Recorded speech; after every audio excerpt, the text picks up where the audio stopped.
Hello, hello, hello. Welcome to Radio Free Wall Street, 5 o'clock New York time, streaming live on the World Wide Web.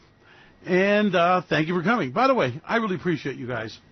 You might notice that there's no commercials here and no pop-ups and all that crap. We're 100% subscriber supported, and I live a dream life, and I want to thank you for making that possible. Anyway, enough of this bullshit. Let's get down to serious stuff. I know I've been haranguing about the Donald Trump thing. He takes a lot of our time, and I apologize for that. But there's a couple rules here, and that is that I have to make sure that what I do is relevant and with a view of making money. We are a financial publication, and we are creatures of the markets. And Donald Trump is a huge market event in the making. He's had a devastating effect, with these trade sanctions, with the oil. He actually, kind of put his thumb on that market there, and then OPEC's backing down. Okay, these are all critical things you need to understand. And this whole action and reaction, which is nothing but a pitched warfare. And again, I tell you, if it's deep state or restate, let's not get caught in that. Let's get into the analysis of it. Let's understand the events and the play-by-play, okay? If there's a big conspiracy, fine. If it's the Bill Burgers or Democrats in the FBI or whatever, that is not the relevant point. The relevant point is the president is at war. He's got, his barking dog Giuliani. He's assembled, the best legal minds money can buy. I mean, he's got a huge amount of money in this thing. And it's a battle. It's a war. And it has, obviously, because Donald Trump is such an economically active president, that it's a big deal in the marketplace, okay? Look, Donald Trump's impeachment, if it does happen, will be one of the biggest market events of our time. The market has not discounted that, not by a long shot. And so it behooves us to analyze this thing. Now, Donald Trump was not the subject of tonight's Radio Free Wall Street webcast. He certainly was not. We were going a couple other directions. And all of a sudden, Mueller announces that as requested witnesses turn in their personal phones to inspect their encrypted messaging. Now, being a creature of encrypted phones and encrypted messaging for many, many moons, I can tell you that that's like the last thing you ever want to see happen. I get so gaga crazy, I change my encrypted phones and messaging on a regular basis, and they don't exist, and they can't be subpoenaed, and they can't be gotten, and there's all kinds of procedure if there's a knock on the door for what happens, and it gets complicated.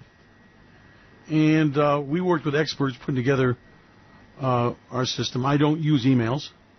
All my messages are encrypted in and out, and I don't use telephones, right? That's just the reality of the world I live in, and because there's so much riding on what I do and say. And at the time that they were chasing after us when we were at war with the Clintons, it behooved us to have these situations.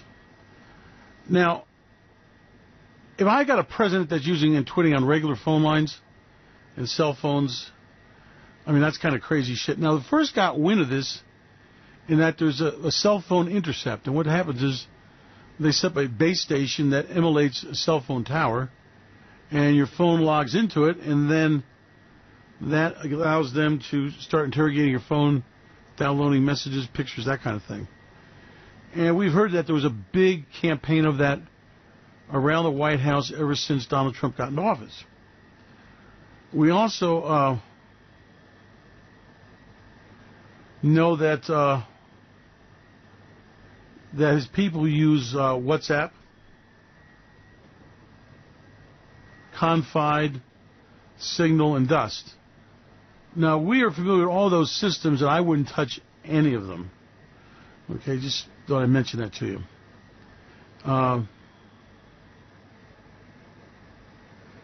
It turns out that witnesses have been turning over their phones, and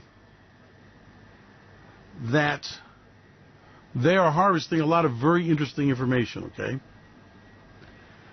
Now, I want you to understand something.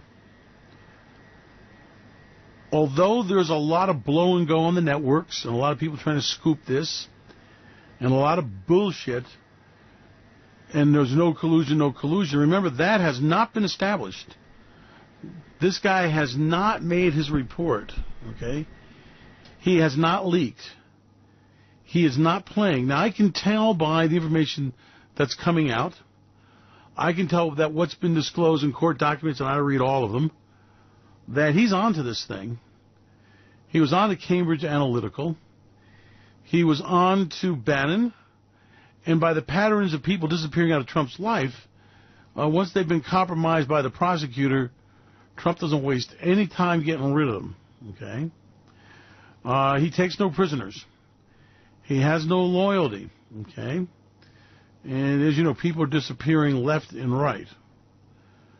Now, it is my firm belief that Mueller does have proof of collusion and that he's got a file forming on the president. And I can tell you, in using these systems, it's really, really hard to get people who are not orientated that way to use them correctly. I can also tell you that people put a lot of confidence in these systems that is not deserved. So if they are using these systems and encrypted messaging, and he's now cracking those in messages between people associated with Donald Trump, this is serious. Now let's talk really straight. Manafort did indeed have a career of colluding with Russians. I mean, that's what his business was. And when he was brought into the Trump campaign, that collusion continued. So we're at the point where it's pretty much settled business that Manafort colluded with Russians. He had numerous Russian contacts. He used them before he got associated with Donald Trump. He used those contacts while he was with the Trump campaign. He used them while he was campaign manager. He used it while they were running the campaign, while they were in the transition team, and in the early stages when Donald Trump went into the White House. Okay? So there was collusion. Now, to what extent, that remains to be seen. Now, to say that there was no Russian involved in the campaign, that's been proven to be false. Proven. Absolutely, positively, Russians set up an operation with data from Cambridge Analytica that used it to sway the election in favor of Donald Trump. That's settled business. Now, don't let them make an idiot out of you. Now, whether Donald Trump knew about it, you want to play that game, that's fine, but it's settled business. Now, Cambridge Analytica files have been cracked wide open. The president of the company has recanted and said, yeah, we did give 87 million files that we got from social media. He didn't admit, but I know for a fact they gave him the Republican donor files. I know the man that was involved in that. And it's pretty much going to be settled business that the Russia troll farm did have information, did use Cambridge Analytica, which did use social files, did use voting records and information on people who are likely Trump voters, did get involved in key states that were swung to Donald Trump to everyone's surprise. So now, the quid quo pro here is, how much involvement was the campaign directly involved in it? Well, Cambridge Analytica was set up by Bannon, Donald Trump's campaign guy, and it was paid for millions by a big donor. So don't delude yourself that there's no smoking gun. There is.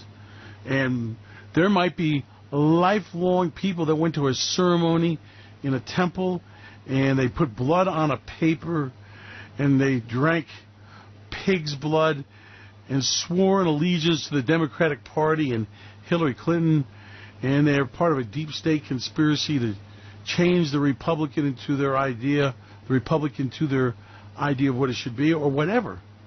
All that is nice cartoon bullshit, true or not. The reality is that every day goes by, Donald Trump is a more desperate man. Every day that goes by, I hear about there's no collusion. Every day goes by, I see Donald Trump moving in a direction to stop the prosecutor. I see Donald Trump in trying to discredit the investigation and say it never should have started. It was a witch hunt. It's not fair. It's not right. And that shit is not going to stop this investigation. Now, what can stop it is an indictment. What can stop is if he fires everybody. And that's still within the realms, but again, that's a market event. That's a constitutional crisis. That is an all shit. And it's something that you need to keep in your calculations. Now, he's about to pardon 100 people. He's already started. Pardons are us. Well, why is that? Well, he wants to set up a precedent where he's the pardon guy. And when he pardons himself, it'll just one of a mass audience of people that are pardoned for the great injustices of the deep state conspiracy. Got it? So this is a pattern that is developing here. Every single day, I've got some live streaming Donald Trump publicity stunt to get him in the headlines and bump any negative news out. I've got a situation where he's got a trade war that makes no sense other than for the publicity. Kim Yum Nunchucks is not going to give up nukes. Again, that is part of his campaign to enamor himself to his base. That's what this is all about. The trade war makes steel great again. In Market News and Commentary, I did a story about the position of the administration to try to make coal great again and nuclear power, and trying to force people to buy energy from our aging, obsolete nuclear reactors that are going to be a meltdown nightmare. He's using coal, which is a dirty, nasty fuel. Utilities don't want to use coal. It's too expensive. It's too dirty. It's too problematical. And they got natural gas, which is a big bargain. Natural gas prices have not gone up. They are getting cheaper and cheaper all the time. And it is in surplus throughout the United States. Natural gas converting of a utility is a slam dunk easy play. You make hot water with natural gas. You make hot water with coal. You make hot water with nukes in a nuclear reactor. It doesn't make any difference. It's hot water. In the end, you're producing steam. So the turbines don't change, the equipment doesn't change, and it's just the heating loop. And it's very efficient. It's been done massive amount of times for the Japanese who have abandoned nuclear power for the most part. So understand this is kind of joke crazy shit. In other words, he's trying to cram coal down everyone's throat that nobody wants it. Doesn't work. Utilities don't want it. Presidential decree. He's trying to build steel mills and copper refiners, and the world is awash with them. No use for it. The value is dropping because there's such overcapacity. It's other crazy shit. Today we did a report about a record balance of trade deficit that we ran with China. And in the report, it basically was the shit we don't want to make, okay? Cell phones and plasma TVs and those kind of things. Why? Well, once you invent them, once you make the prototype of them, once you sell them, market it to your audience, slapping the pieces together is really a very boring job. And it can be done by low-skilled, low-paid people. That's the reality. We don't have a factory that's capable of making a cell phone in America. But we design all the chips that go into them, the RF packages.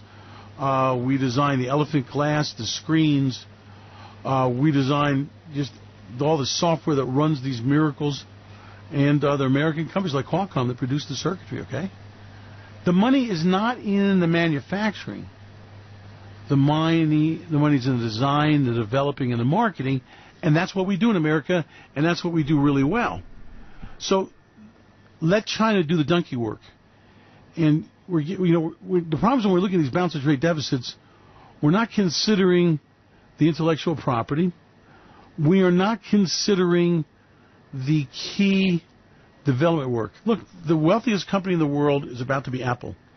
First company on the stock market to have a $1 trillion valuation. They have never manufactured, Apple Computers never manufactured a phone. They've never manufactured a computer. They have never manufactured a tablet, okay? But they've become the wealthiest company in the world. And the companies that are manufacturing these devices are not really stellar performers. In other words, it's really not the phenomenal profits you might think it's in there. That's why we're not doing it. So when we're looking at it, do we really want to make steel in America? The answer is hell no, we don't. It's ridiculous. You're not going to compete. We're going after China steel. Well, we got a bigger problem now with India producing steel. So, Vietnam is getting into the business. In other words, places that have lots of labor and low cost, really lax pollution laws, that are developing countries, and they don't give a shit. These things have opportunity for them. For a developed country like the United States, it doesn't work. I don't care how many of these steel companies you get there and blow blue sky up your ass. It doesn't work. So when you analyze this, and I want you to really understand this, Donald Trump's not doing this because he wants to make steel great again. He could give a shit less. Donald Trump doesn't even know how aluminum's made, or copper, or smelters. Donald Trump has no idea about this stuff, and nor does he care. He knows that there's a lot of Billy Bobs that are concerned about their jobs, that vote for him, and he's pandering to his base. And another thing I wanted to point out to you was that, holy shit, in the these little primary things out of California, despite what Fox News wants to tell you, and ballyhoo one or two successes, the Republicans got their asses kicked. And the analysis I have seen from people who get paid a lot of money to do this says, oh my God, it's not just the House of Representatives. It's now the Senate that is up for dispute, that they've got a possibility of making inroads there. And Donald Trump is a smart enough politician to know that if they get the House and they get the Senate, he is gonzo. Adios, innocent, deep state. Comey was an FBI guy who was dirty. These are Democrats that work in the FBI that got it out for Donald Trump. They want to stop the Trump revolution. Whatever all that bullshit is, if they win the election, they get control, Donald Trump is outie-os amigo, bye-bye, see you at Mar-a-Lago, do an interview every couple of weeks on one of the Sunday talk shows. And Donald Trump knows that. Hang on a second, I need to get some drink of water. Yep, Donald Trump knows that. He really does. Hang on a second.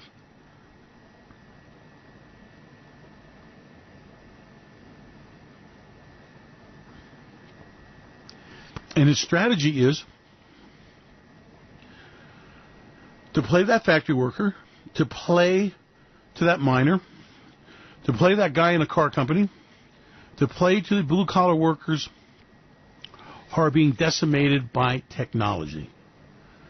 And if you play to these people, you got to give them a boogeyman. You got to give an enemy that we're fighting against. It's you and me against that nasty conspiracy. Come on here now. And we got to kick ass. Stick with me. Stick with me. I'm going to save you. But you got to understand that they're out to get me. And if they get me, they get you, because I'm the only one that cares about you. I'm the only one that feels your pain. I'm the only one that can make steel great again. He's actually said that, And reality is that it's just not the case, okay? This whole trade thing is a bunch of huckum. America was the biggest profiter for these trade negotiations, as imperfect as they were. And China has got itself an absolute 1 million billion %, or should I say many trillions of dollar debt crisis that is going to be a game changer for them. And they're not going to escape that. So understand why I'm doing this and what this is all about. This is going to be devastating to the stock market.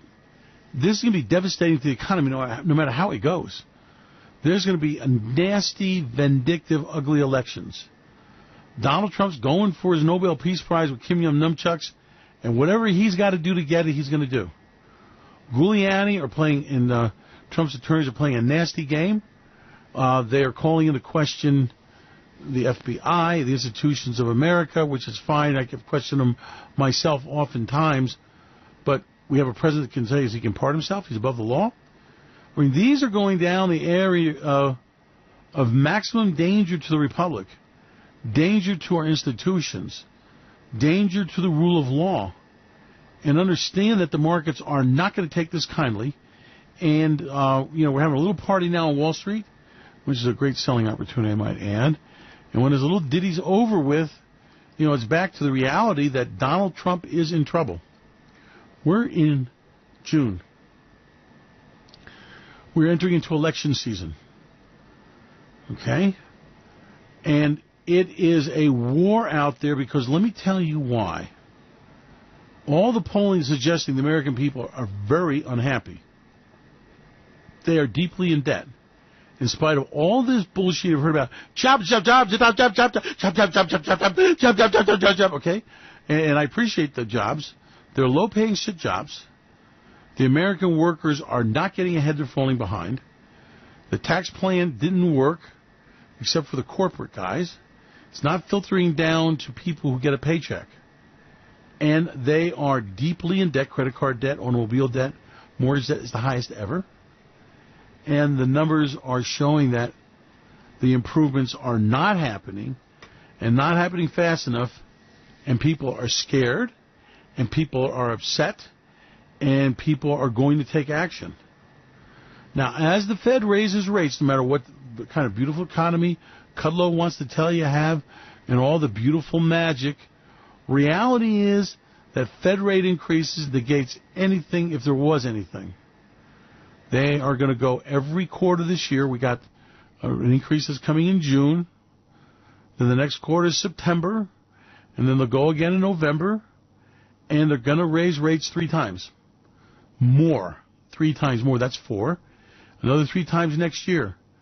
This will suck shut the economy no matter what Donald Trump does, no matter what factories great again. Now you add the trade wars.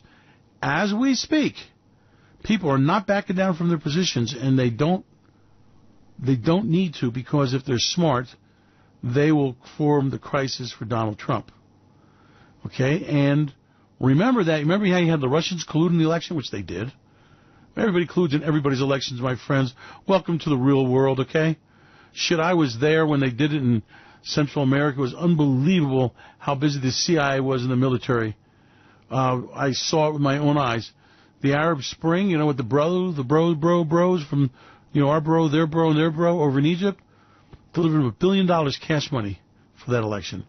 Don't kid yourself. That's how the game's played. Okay, so it's a big deal about nothing. Of course the Russians colluded. They always have, always will. That's what they do. That's what we do. That's how the game's played. Now, remember that you have more collusion. You now have got Canada that's going to collude in the election. You got Japan that's going to collude in the election. You got Mexico. Now, how are they going to do that? Well, let me explain. It's really pretty simple. They understand that Donald Trump's a Republican. They understand our political system better than we do. And they're going to put in tariffs against products that attack agriculture, which is pro-Donald Trump, factory workers that are pro-Donald Trump. They know what Donald Trump states are. And this trade war is going to be taken to the voters by way of their jobs, their farms, their exports. Got it? And I'm watching them compile their lists. The our exports start getting hit next month. Donald Trump, if he backs down, is a disaster because his constituency is going to say, hey, he sold us out. It's like this wall craziness. He can't back down. He campaigned on it. So understand that this is not about negotiations in tariffs. This is not about unfair trade practices. This is about a president that has decided in his own mind that in order to get elected, when it comes to his second term, he has got to win the House now.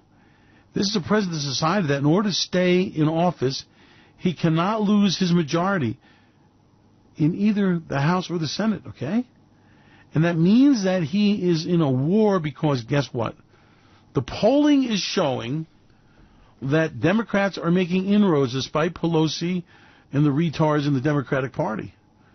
And that they're starting to field populist candidates of their own who are locally homegrown, who are telling the Democrats, listen, we don't give a shit what your national agenda is. If I'm going to sound like a ultra-conservative Republican to get elected, that's what I'm going to do, and that's how I'm going to vote, and that's what my people want. You understand?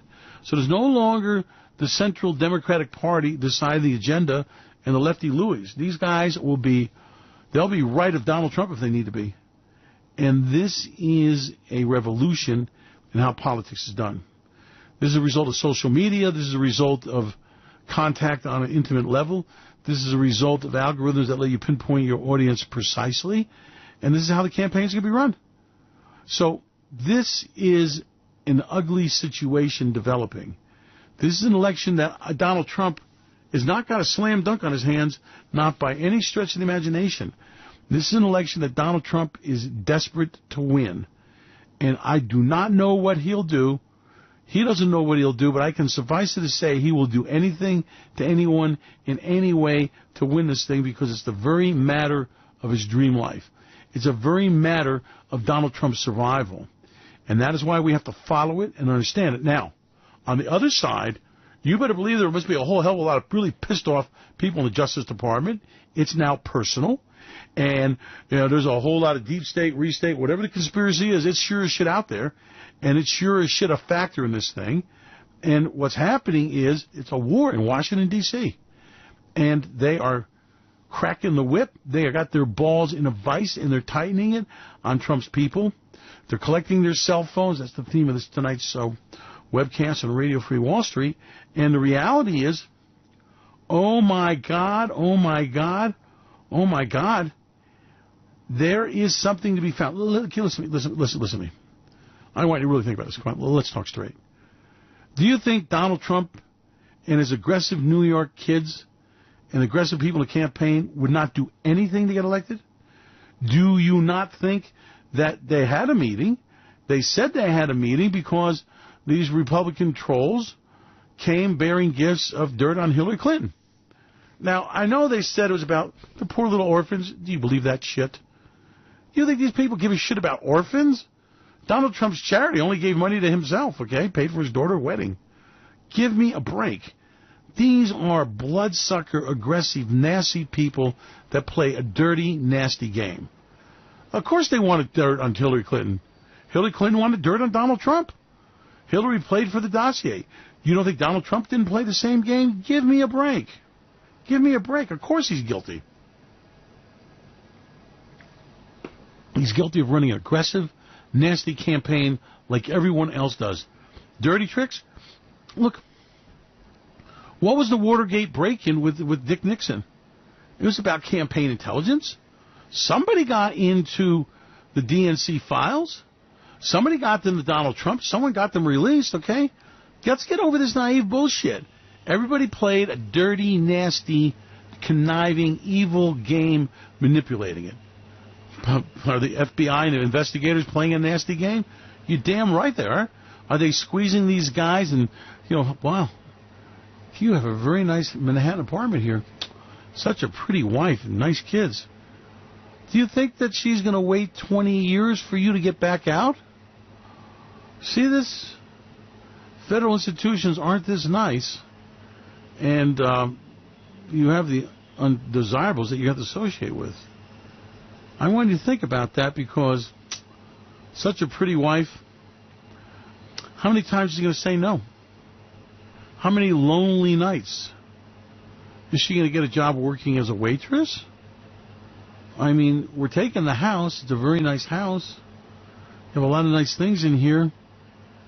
I hate to see it gone. After you get out of federal jail, you aren't going to have a future. You know that.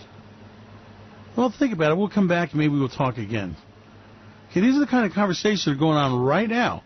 And I can tell you for a fact that if people don't know anything, if they lay in bed with their wife crying, saying, oh, honey, I can't live without you, and the lawyer says, that's okay. When you're in prison, I'll take good care of your wife. Go, uh-oh, good care of my wife. And this kind of weighs on a man. And all of a sudden, he may know things he didn't know he knew. And now you have the work of fictions. Now, remember, this is a politically charged environment here. This is the nastiest prosecutional office and the nastiest people there ever lived. Okay? I mean, look, they sent the cooking lady, Martha Stewart, to jail, with no evidence of anything. Okay? So, think about these career-eager beavers. You impeach Donald Trump? Holy shit. That sets you up for life. So this is a high-stakes game on all sides. And you don't think it's not going to get nasty? Come on. You think, okay, well, how does this play out in your mind? It's a deep state conspiracy. Donald Trump at Fox News declares, Hannity says, yep, the proof today was a deep state thing. And Mueller investigation said, yeah, we're sorry. Boy, Hannity, you're really smart. You called us and we're stopping the investigation. Is that how that's going to go? I want you to know, okay, I'm the crazy radical guy telling you this ends up in a stock market crash, a major recession, constitutional crisis, or worse. What's your scenario? Tell me how you think it's going to go. Everyone's going to go, oh, kumbaya, my lord. We went to Camp David, and we had a campfire there, and we had some hot dogs on 4th of July with Donald Trump, and, hey, America, we want you to know it was a big misunderstanding. There was no collusion. We're ending the investigation. Malafert did some nasty stuff, but it had nothing to do with Donald Trump. Is that really how it's going to go? Who exactly do you think is the target of this investigation? Do you think they give a shit about Trump Jr.? Do you think they give a shit about Malafert? I really want to know how you think about this. So, where does this go? Well, it's going into a big, nasty-ass fight. Any way it comes down, let's suppose Donald Trump fires a special prosecutor. What do you think he's going to do with his files? Okay? You don't think he's going to do a Comey? Do you think these people are just going to go away and go, oh, well, we're fired. We'll go down to the Social Security office and the Workman's Comp and pick up our check? Is that how that's going to go down? No way. And what do you think the Democrats are going to do? They're going to go, oh, Donald Trump pardoned himself. Oh, he probably shouldn't have done that, but he did it. This is the shit that political warfare is made out of. This is going to be with us for years, no matter how this goes down. Okay? Look at how aggressive Donald Trump is. He's starting trade wars. He's negotiated with Kim Jong-Numchuk, and everyone told him, don't do it. The real story is, Kim Jong-Numchuk knows he's got Donald Trump by the balls. Kim Jong-un says, you know what, Donald? Tell you what. I see you got a great big problem in America. You can't attack me. You know it, I know it. I'll annihilate South Korea, you know that. And I got my underground shelters, and you'll never find my nukes. So let's talk straight. What you need, Donald, is that Nobel Prize for your election, right? So let's do a deal, and I'm going to give up my nukes. I'm going to go along to get along, and you go along to get along, and everybody goes home happy. We make some joint announcements. We send some teams in here. But, Donald, baby, I'm not giving up my nukes. And if I don't give up my nukes, you don't get the Peace Prize.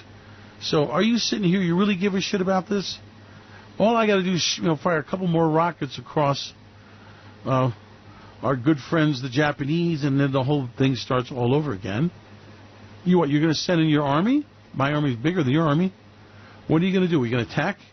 Fighting on my homeland? And I'll reduce Seoul, South Korea to rubble. So everybody knows that, okay? I want you to think like a predator. I want you to think like the nasty piece of shit Donald Trump is. And Hillary was a nasty piece of shit. And Comey's a nasty piece of shit. And that's just what you got there, friends. Okay? It's the nastiest, most vile people that are at pitch warfare. And careers are at stake for these people. And it means something. Now that you got that bit of information, now you understand why we spend so much time with this. Do I give a shit about Donald Trump? Shit. Or Hillary? Or any of these politicians? Do you think I believe anything that comes out any of their mouths? Do you think there's such thing as an honest politician? I know these people. I've sat in their offices. I've been at their homes. Okay? I've been there for their nasty deals. I know how it works. Shit. You don't become a major national politician unless you're a nasty, evil, conniving piece of shit. And you got bagmen and money laundering and backroom deals up the yang-yang. They all do. Deep state conspiracy? Shit. There are endless conspiracies, okay? So let's get over the naive stage, okay? Let's forget what the preacher tells you at the church, okay? And let's get down to reality. This is a pitch warfare. What are they fighting over? Let me tell you what they're fighting over. Power. Power. Who controls the greatest empire that mankind has ever built? Who controls the world's most powerful military? Who controls the world's biggest economy full of payola? Oh, my God. Look, every former president, despite their bullshit, became vastly wealthy. Every one of them. They built the library. What's the library? It's a laundromat. It's not about laundering books. Cash goes in, they make a speech, cash goes out. That's how you do it. It was institutionalized. It's legal. Now, let's get real here. This is a fight to decide what America looks like in the next 5 to 10 years. This is a fight that goes to the very power base of America. This involves people whose names we'll never know. And this is a situation that gets bigger and uglier by the day. And this is a high-stakes game. And these are high-stake players. You have the finest legal minds. And let me tell you, there's no such thing as an honest attorney, just so we get through that, And I don't care how many oaths they've taken, okay? They're there, to make a name of yourself? Do you know how much this is worth to Giuliani and his other people? Oh, my God. Do you know what this is worth to the FBI, the Justice Department, their staff lawyers? This is the shit that takes you from a $300,000 your civil service job to, $10 million fees a year. Life of your dreams. This is the thing that makes your whole life nice again. This is the whole thing that makes your career. You don't have to be successful in any other case. You just rest on your laurels there. Big firms hire these people, pay them a ridiculous amount of money, and they make speeches, and they show up at the board table and woo clients. Now understand how big the stakes are. Now, from a lobbyist standpoint, holy shit. I mean, this is big shit. This is a big deal. And as this thing unfolds, you're going to have to ask yourself, is this going to go away? These people are going to back down? You believe these people are going to back down for the position of this shit? Hell no. This gets uglier and nastier and dirtier. And this is going to be part of a president who's fighting for his very survival. He's probably fighting to keep his son and son-in-law out of prison. He's fighting for his businesses and reputation that are all on the line. And he will do anything to anyone, to any way, say anything, abuse power in any way possible. And these trade wars are proof of it. Now, let that roll around your brain and understand how high the stakes are here, okay? Is this going to become an economic event in the country? You're damn right it is. I mean, what is he campaigning on? He's campaigning on to his constituency their economic survival. Jobs, jobs, jobs, jobs, jobs. That means money for you. I mean, translated, I want to get big paychecks, okay? That's what it is. And I'm going to get you great paychecks by starting trade war. And he is going after our allies. He is going against, what is a tradition of negotiations. And he's now wanting to do this unilaterally. And he is going to make this nasty. He does not want to have a trade negotiation. He wants a trade war. That's what he started. He had negotiations in progress with the Canadians, with the Mexicans. It wasn't the headline grabbing enough. So understand that the reason why we talk about this and why you need to understand this is warfare. This is fighting over who controls the most powerful country in the world. Who sits at the pinnacle of power? And what do they do and who do they do it to? Okay? That's what this is all about. From the Justice Department to the FBI, to the investigators, to the attorneys, to the prosecutors, to Donald's defense attorneys. This is high-stakes game here. This is a big shit. This is for extremely aggressive, nasty people. This is a life-changing event. This makes all their dreams and aspiration and all the dirty shit they did come to fruition, okay?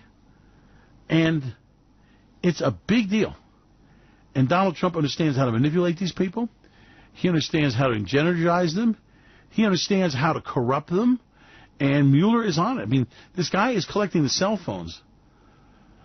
Now, these are very clever prosecutors. They are using state-of-the-art technology. This is not a game. This is not Barney Fife and Mayberry. This is a real deal. So when I tell you that we need to pay attention to this, we really need to pay attention to this. When I tell you that this is going to come to a nasty conclusion, either way it goes, it's nasty. Will they wreck the U.S. economy and throw us into recession and depression? Hell yes. Will they start trade wars that will stop trades, kill jobs to get their point across and make their little PR stunt? Hell yes. Will he pardon himself? Refuse to respond to subpoenas? Yeah, damn right. He already said it. Okay? Gonna do it. Will he fire prosecutors and all this? Yes. Yes. Yes. 1,000 times yes. Do you think the other side's going to let that go? I mean, this is going to become... Look, they're all talking about, well, we're not going to make the impeachment of Donald Trump an election issue. Bullshit. It's already an election issue. Okay? You just say it's not an election issue, but it's an election issue. And it's not about impeaching Donald Trump, but it is about impeaching Donald Trump. You talk to any liberal Democrat, and the worst experience of their life is Donald Trump. Okay? They can't stand him in the morning, they can't stand him in the afternoon, and they want him out.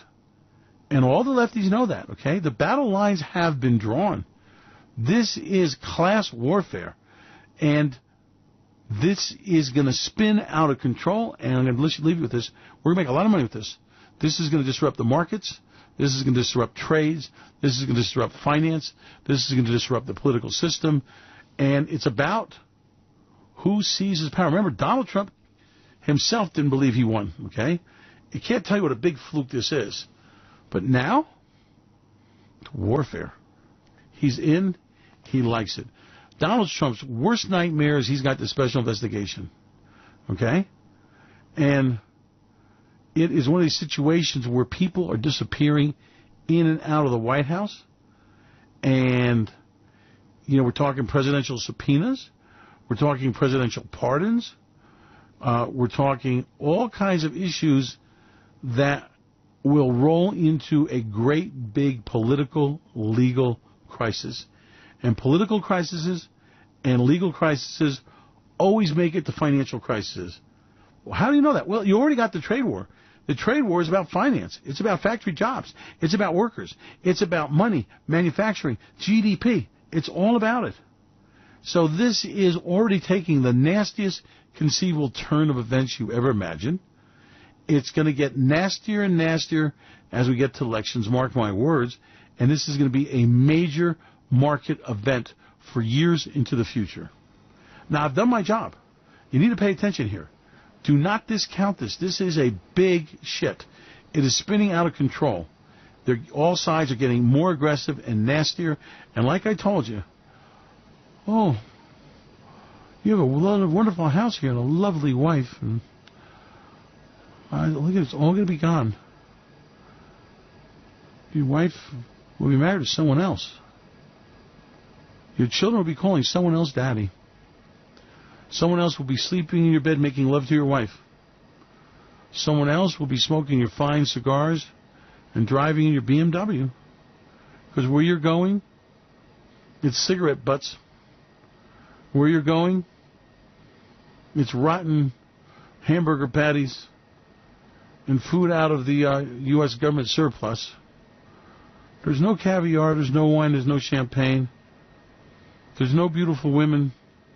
And guys like you don't well there. And every night you're laying in your bed, you're wondering, who's eating my food? Who's holding my children? And who's screwing my wife?